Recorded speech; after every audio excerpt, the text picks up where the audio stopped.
राय Indus tower पर आपको मिलती हुई। और अब से थोड़ी देर पहले हम चर्चा कर रहे थे आईटी शेयरों पर, आपको हमारे दिग्गज एक्सपर्ट ने नजरिया भी दिया, लेकिन अमेरिका की मंदी की आशंका से आईटी शेयरों में जो भारी बिकवाली है, इसके पीछे की और क्या वजहें हैं और क्या फैक्टर्स हैं, अभिषेक सत्यव्रतम मेरे सहयोगी डिटेल्स के साथ जुड़ चुके हैं। अभिषेक, जैसे ही अमेरिका में बेचैनी देखी जाती है, ग्लोबल फेसिंग कंपनियों पर इसका असर हम साफ देख पाते हैं। हमें बताइए कि आखिर और कौन कौन से कारण हैं, क्या वो फैक्टर्स हैं जो आईटी सेक्टर इस तरह से सहमा हुआ है? जी प्रशांत, देखिए ट्रंप का जो टैरिफ टेरर चल रहा है उसकी जद में आईटी कंपनीज भी आ रही हैं और जिस तरह से मंदी की आशंका जताई जा रही है अमेरिका में, निश्चित तौर पर आईटी कंपनीज उससे थोड़ी डरी हुई हैं और निवेशकों का भरोसा डिगा हुआ है। आईटी इंडेक्स अब बाकायदा 20% करेक्ट होकर बेयर मार्केट टेरिटरी में चला गया है। 20% का जब करेक्शन हाई से हो जाए तो उसको हम बेयर मार्केट टेरिटरी बोलते हैं और उसमें हम बाकायदा आईटी इंडेक्स को देख भी रहे हैं। 13 दिसंबर 2024 को आईटी इंडेक्स ने 45,995 का शिखर बनाया था और वहां से अब 20% के आसपास की गिरावट हो चुकी है। यही नहीं, 7 फरवरी से अब तक 23 ट्रेडिंग सत्र में सिर्फ 4 सत्र ऐसे रहे हैं जब हमने आईटी इंडेक्स में तेजी देखी है। और पिछले 3 महीने में इन्फोसिस और टीसीएस की बात करें तो ये 20% की गिरावट दिखा चुके हैं।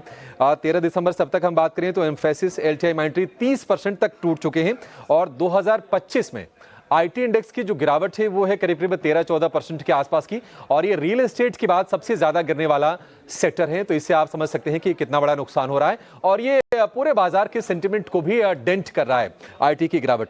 ये आईटी शेयर टूटने की मेन वजह तो यही कि अमेरिका में मंदी की आशंका गहरा रही है, थोड़ा सा डर बढ़ रहा है और इसके अलावा महंगाई बढ़ने की चिंता भी सता रही है। आज शाम को सीपीआई महंगाई दर के आंकड़े आने हैं अमेरिका में, थोड़ी स्थिति और साफ हो जाएगी कि महंगाई की ट्रेजेक्टरी, महंगाई की जो दिशा है वहां पर क्या रहने वाली है।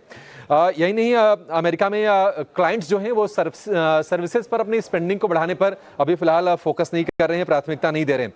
आपको बता दें कि क्रूशियल अमेरिका इसलिए है क्योंकि जो भारतीय आईटी कंपनीज हैं ज्यादातर ये सर्विस ड्रिवन कंपनीज हैं, सर्विसेज का काम करती हैं और इनकी आय का करीब करीब 60% से ज्यादा हिस्सा अमेरिका से आता है। तो डिपेंडेंस काफी ज्यादा है और अमेरिका में अगर संकट होता है, वहां पर अगर कंपनीज अगर अपने खर्चों को बढ़ाती नहीं है, स्क्वीज करती हैं, कैपेक्स पर जोर नहीं देती हैं, तो इसका हिट भारतीय कंपनीज पर आता है। जो मेजर जो क्लाइंट्स होते हैं वो होते हैं बैंकिंग, फाइनेंशियल के, हेल्थ केयर से या फिर हाईटेक सर्विसेज के। वो हाथ खोल के खर्च नहीं कर रहे हैं, हाथ सिकोड़ते हुए दिख रहे हैं और उसके चलते हम देख रहे हैं कि ये चिंताएं बढ़ रही हैं। यही नहीं, मैक्रो इकोनॉमिक अस्थिरता बढ़ने के चलते भी आईटी कंपनीज की आय को लेकर चिंता सता रही है। यही नहीं, मॉर्गन स्टैनली ने इन्फोसिस समेत कुछ आईटी कंपनीज को डाउनग्रेड किया है, लक्ष्य में कटौती की है, तो थोड़ी सी निराशा बढ़ती जा रही है। हाल की ऊंचाई से अगर हम गिरावट की बात करें तो जो बड़े शेयर हैं इन्फोसिस, टीसीएस, एचसीएल टेक, 22 से 25% के आसपास की गिरावट इनमें हो गई है। विप्रो में करीब करीब 19% की गिरावट है, टेक महिंद्रा में 22% की गिरावट है, लेकिन कोफोर्ज में 26% की और एलटीआई, माइंट्री में करीब 33% के आसपास की गिरावट हो चुकी है।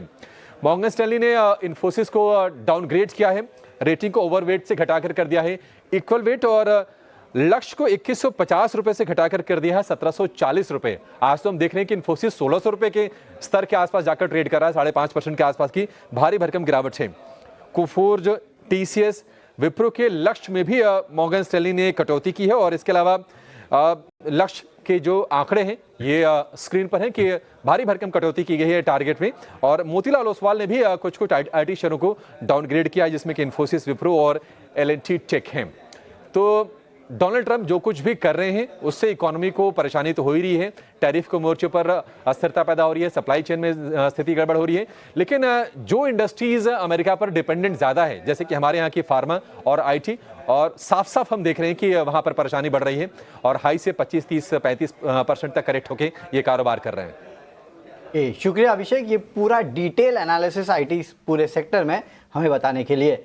तो आईटी सेक्टर लगातार अब देखेंगे अगर आप तो दबाव में है, क्योंकि खासकर यूएस से चैलेंजेस है और उसी का असर जो है आईटी इंडेक्स पे पड़ रहा है। बेयर मार्केट में आईटी इंडेक्स आ चुका है और आज तो मॉर्गन स्टैनली की एक रिपोर्ट भी आई है जिसने पूरे सेक्टर को डाउनग्रेड किया है।